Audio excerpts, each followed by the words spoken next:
요한계시록 14장 12절 13절 두 절 말씀 우리 한 목소리로 합독하겠습니다. 성도들의 인내가 여기 있나니 그들은 하나님의 계명과 예수에 대한 믿음을 지키는 자니라. 또 내가 들으니 하늘에서 음성이 나서 이르되 기록하라. 지금 이후로 주 안에서 죽는 자들은 복이 있도다 하시매 성령이 이르시되 그러하다. 그들이 수고를 그치고 쉬리니 이는 그들의 행한 일이 따름이라 하시더라. 아멘.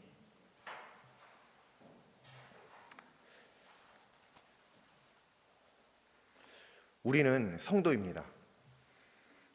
성도를 문자 그대로 풀이를 해보자면 성이라는 글자는 거룩하다는 뜻을 가지고 있고요, 도라고 하는 글자는 무리라고 하는 뜻을 가지고 있습니다. 그래서 성도란 거룩한 무리를 뜻하는 말입니다. 그런데 혹시 이 성도라고 하는 말을 자신에게 사용할 때 혹시 거리낌이 있으신 분은 없으시지요? 하나님을 믿는 믿음 안에서 살면서 참 부끄러울 수도 있고 하나님 뵙기 죄송할 수도 있긴 하겠지만, 그럼에도 불구하고 우리 믿음으로 강하고 담대하게 고백하는 것은 하나님, 제가 성도입니다 라고 하는 것입니다. 그런 믿음의 고백이 우리 모두에게 있을 수 있기를 간절히 바랍니다. 그런데 이 도라고 하는 말에는요, 한자어에는 또 다른 뜻이 추가적으로 있습니다. 되게 많은 뜻이 있더라고요. 저도 한번 찾아보니까 이게 한자어라는 것은 아마 알고 계실 텐데, 이 도, 성도의 도자에 여러 가지 뜻이 있는데 그 중 하나, 무슨 뜻이 있냐면 종, 하인이라고 하는 뜻이 있습니다. 즉 성도라고 하는 것은 거룩한 종, 거룩한 하인을 이야기하는 것이죠. 누구의 종일까요? 누구의 하인일까요? 우리는 거룩한 하나님의 종, 거룩한 하나님의 하인인 줄로 믿습니다. 그리고 그것을 우리는 믿음으로 고백하며 우리 자신을 하나님 앞에 성도로서 드리는 것인 줄로 믿습니다. 자, 여기서 잠깐 우리의 정체성을 한번 되짚어 보겠습니다. 우리는 성도 맞죠? 네, 맞습니다. 우리는 모두 성도입니다. 비록 이 땅에서 집사님, 권사님, 장로님, 목사님, 전도사님 등등 여러 가지 직분, 호칭은 있을 수 있겠습니다. 그러나 하나님 앞에서는 모두가 다 똑같은 하나님의 자녀요.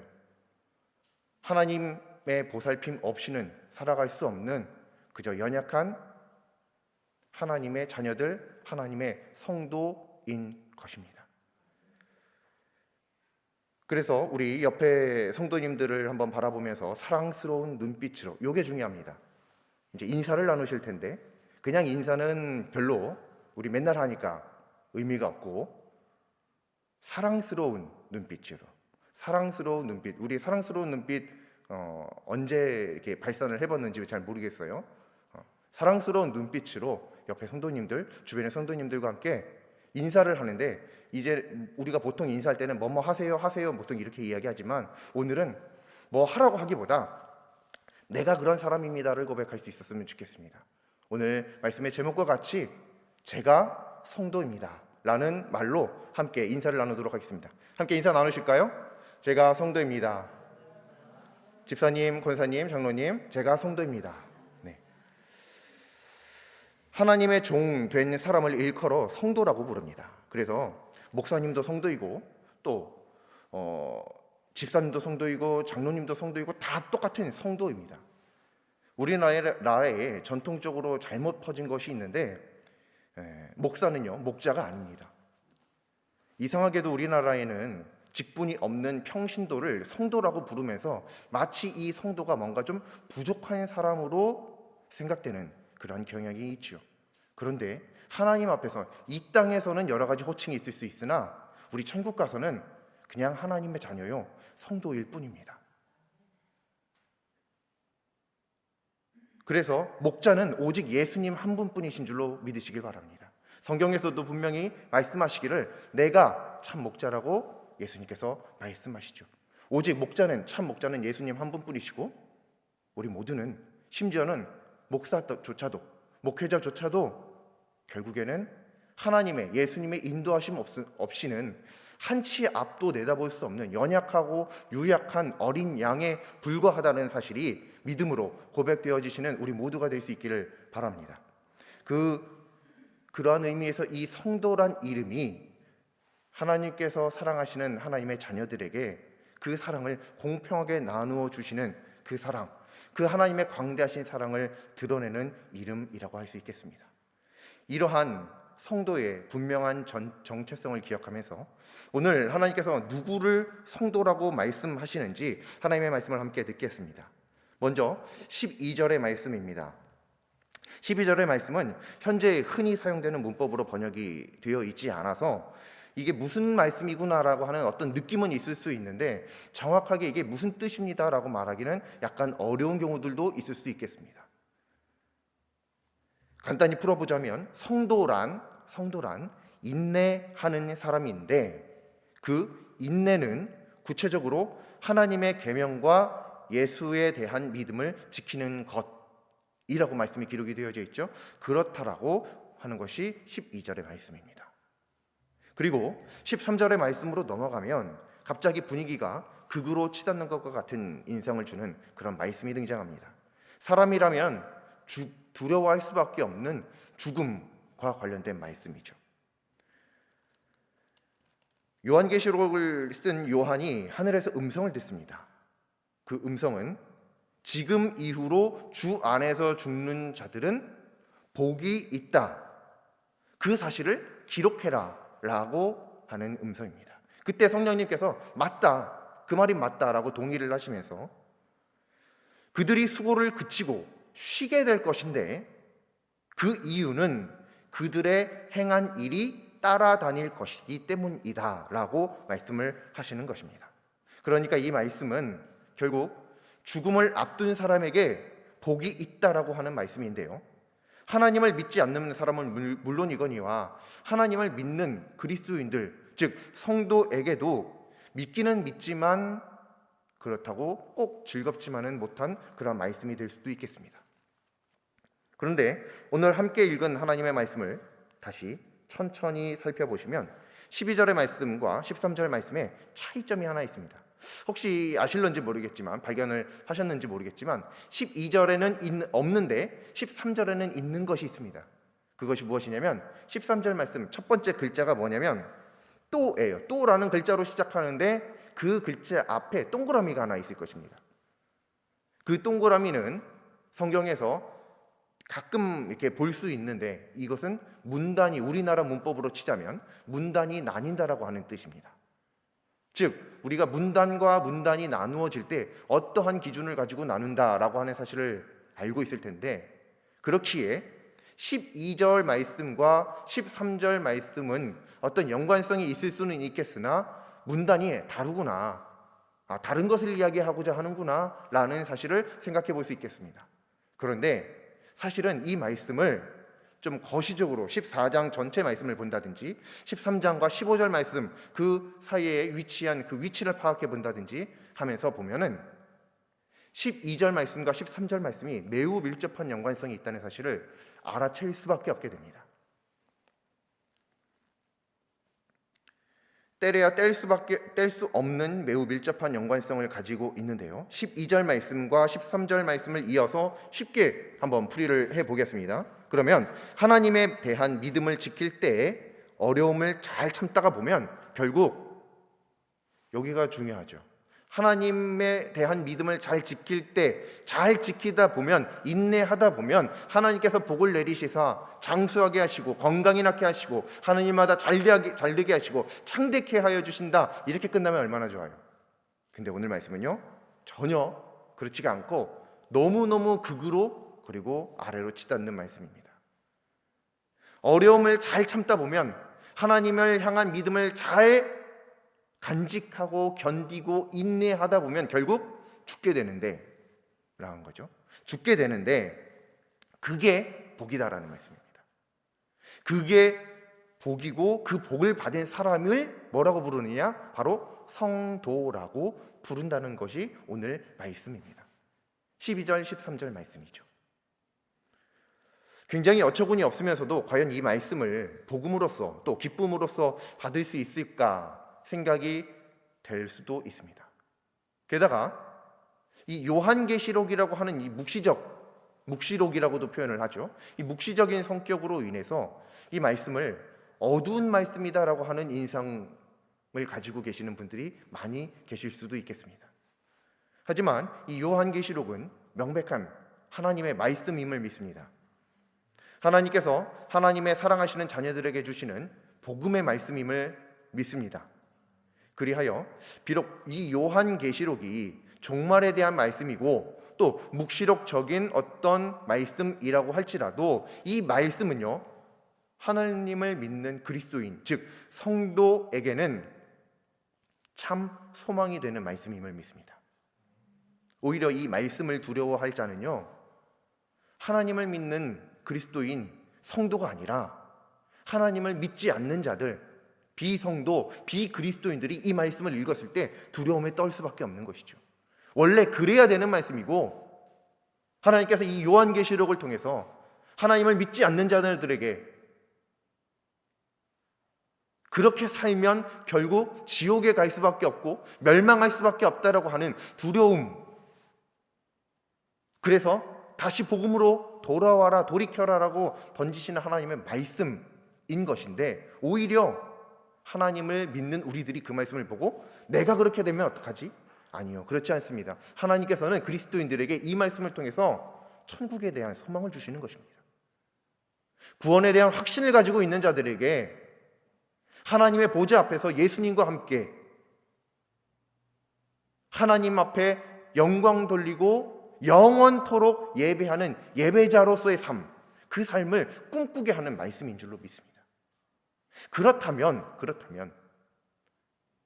이 12절, 13절 말씀이 하나님을 향한 믿음을 잘 지키고 인내하다 보면 결국 죽는데 그게 복이다?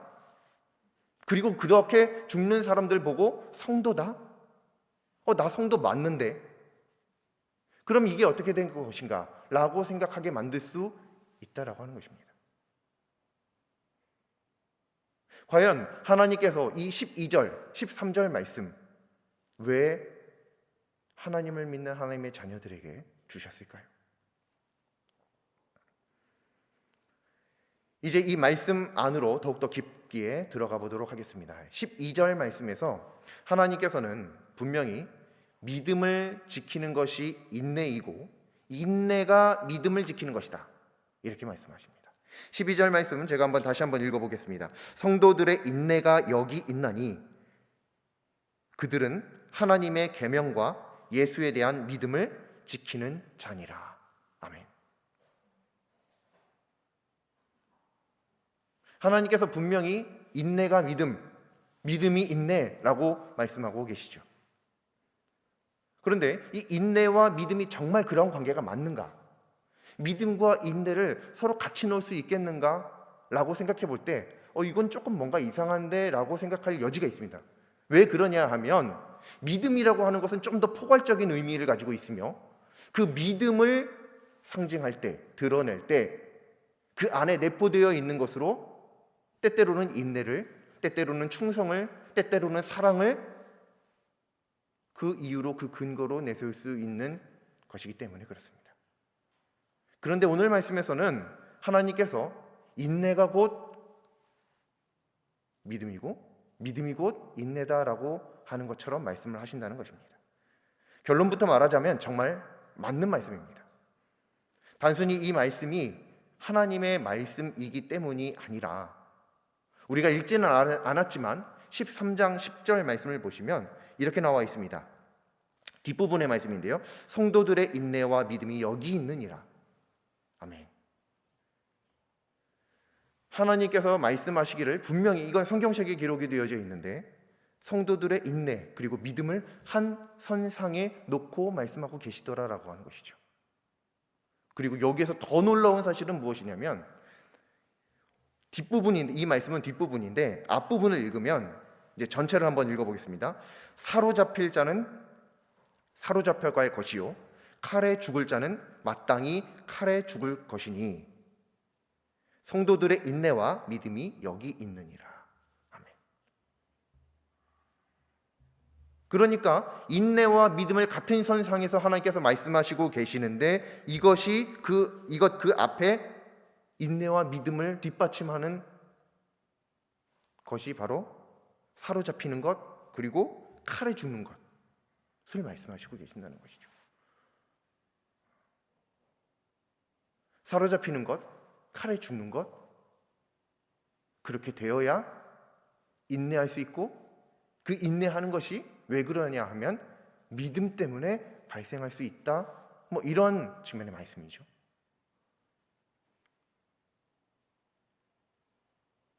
누군가는 이렇게 결국 죽는다, 뭐야 그렇게 믿더니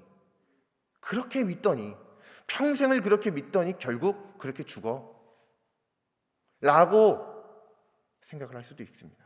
그리고 실제로 우리들의 옆을 보면 그런 사람들이 존재하기도 합니다. 그러면서 하나님을 믿지 않는 사람들로 하여금 겉봐, 하나님을 믿어도 아무 소용이 없잖아 라고 말하게끔 상황이 벌어지기도 하죠. 또 그리스도인으로서 그런 상황을 보면서 하나님께서 왜 복을 안 주셔가지고 저 하나님 잘 믿었던 저분의 죽음이 이렇게 덕이 되지 못하는가.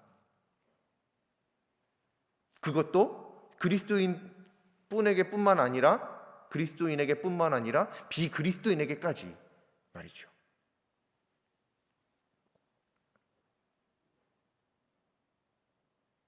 그런데 하나님께서는 분명하게 말씀하십니다. 성도의 인내와 그 인내의 결국이 비록 죽음이라고 할지라도 그것이 복이다라고 말이죠.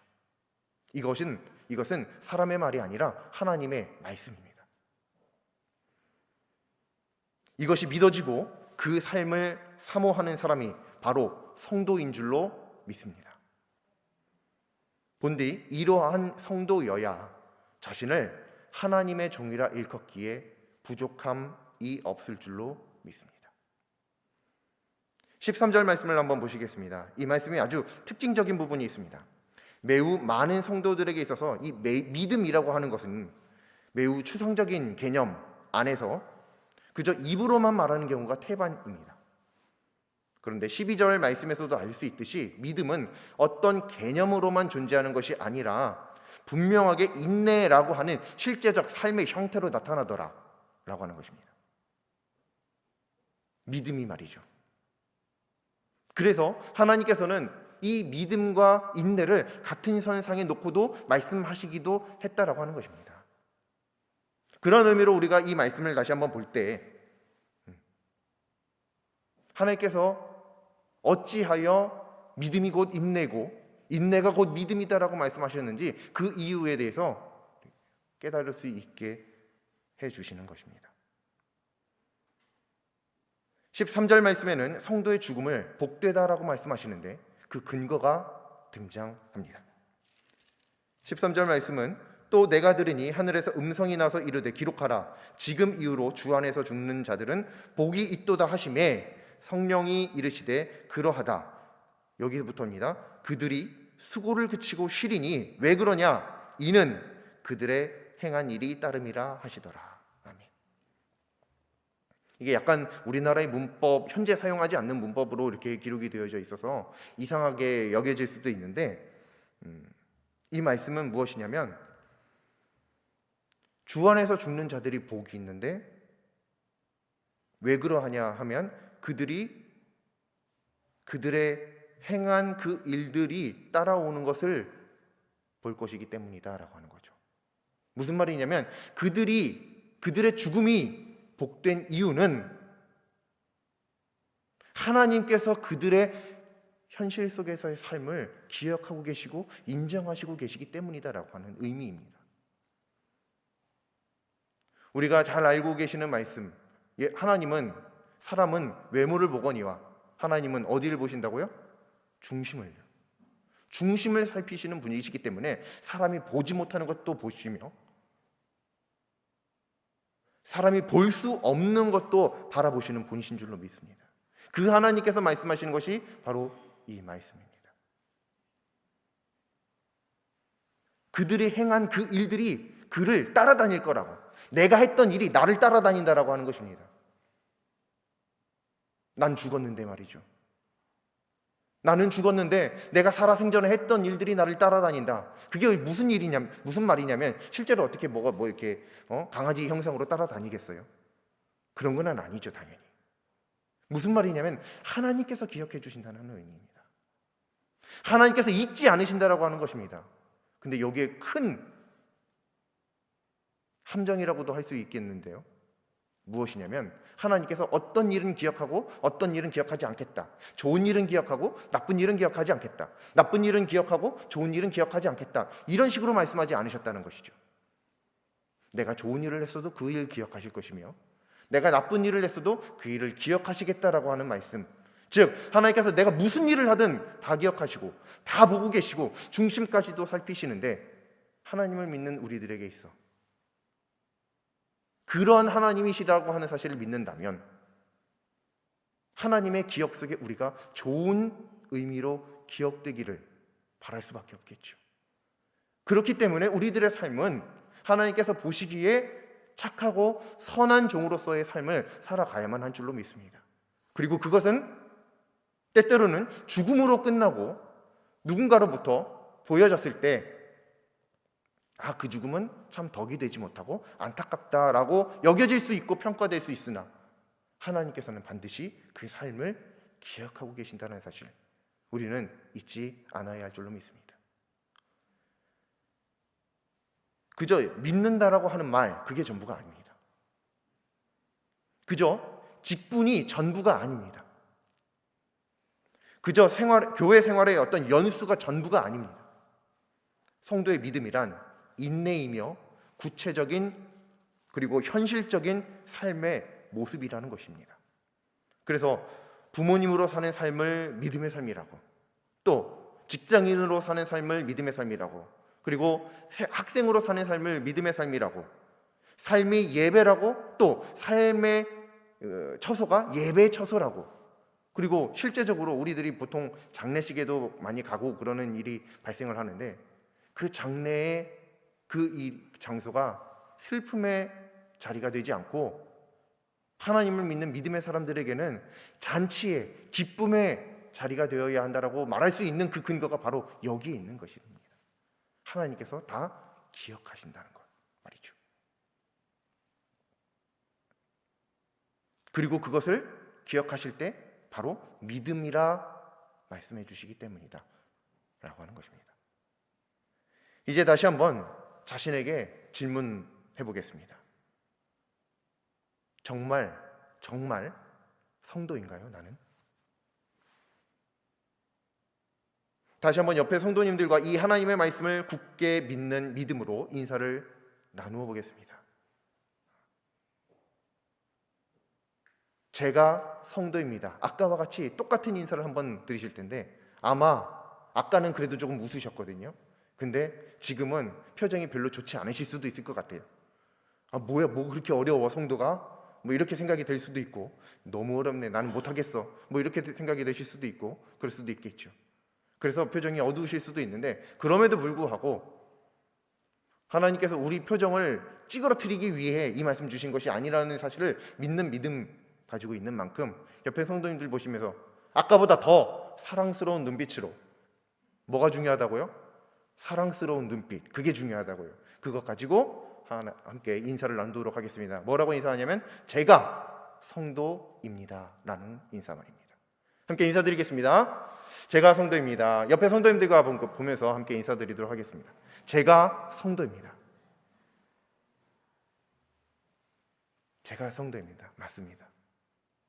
이 성도라는 의미는 바로 오늘 이 말씀에서의 이 말씀 의미로 성도라고 하는 것입니다.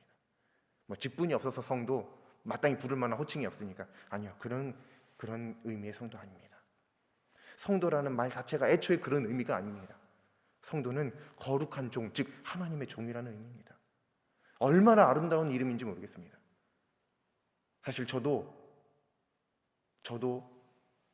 개인적으로 이 성도라는 이름을 굉장히 좋아합니다. 성도. 네, 우리는 성도 맞습니다. 이제 이 성도라는 이름이 매우 부담스럽게 여겨지실 수도 있을 것 같습니다. 하지만 성도라고 하는 이 이름은요, 이 말씀을 절대로 부담스럽게 여기지 않습니다. 왜냐하면 이 말씀은 성도가 천국에 대한 소망을, 그리고 천국에서 예수님과 더불어 하나님의 보좌 앞에서 하나님께 영광 돌리는 나날에 대한 기대를 품게 하기 때문입니다. 우리는 성도입니다. 우리는 정말 성도입니다. 앞으로도 우리는 여전히 성도일 것입니다. 그것이 우리의 믿음입니다. 기도드리겠습니다. 그 누구도 창조할 수 없는 생명을 직접 창조하신 하나님, 그 하나님께서 저희의 아버지이심을 믿습니다. 참 좋으신 아버지 하나님, 저희 모두가 하나님의 참 성도 되기를 소망합니다. 말이나 보여주기식으로만이 아니라 중심을 살피시는 하나님 앞에서 성도로 존재할 수 있기를 기도드립니다. 하오나 사람의 능력으로는 가능하지 않고 오직 성령님께서 충만히 임재하여 주실 때에야 비로소 가능함을 믿사오니 성령님께 늘 붙들림 바 된 동행을 하게 하여 주시옵소서. 예수님의 이름으로 기도드립니다.